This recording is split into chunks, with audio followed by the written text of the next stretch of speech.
For more details on Xilai's trial and verdict, we're joined in the studio by my colleague Wu Haojun.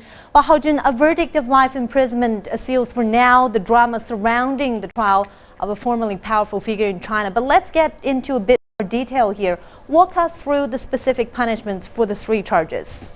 Well, certainly, Mama, the drama is really just put on pause here, as there is still the possibility of an appeal. But here, let's just look at what we've got so far. Now, on the charge of bribery, Xilai was given life imprisonment, deprivation of his political rights, and confiscation of all the assets he has.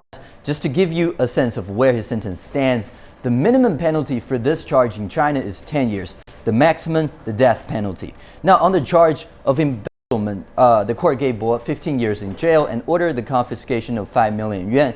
And for abuse of power, Bo was dealt 7 years, the maximum sentence for the charge. Now, the million-dollar question here: what happens to all the wealth he maneuvered so hard to gain? According to the court, whatever cash or property he had has to go to compensate for the 20 million yuan he and his family received in bribes, and another 5 million yuan is to be returned to the government of Dalian City to make up for the money he embezzled. Whatever is still left, however, there's still a question mark over that, will be confiscated. Back to you, Mama. Right, Haojun, Bo did put up quite a defense at the court and questioned the validity of some of the evidence provided by the prosecution. What did the court say about that?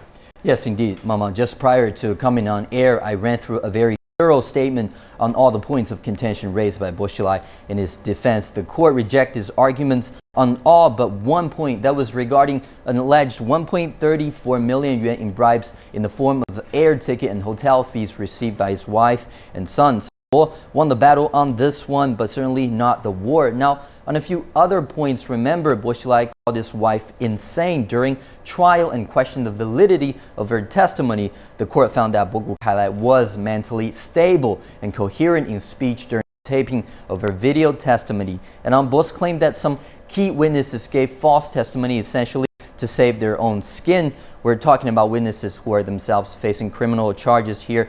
The court again found that accounts and evidence provided by the witnesses in question were indeed valid. So in the court's opinion, really not much of a defense by Xilai at all. Back to you, Mama.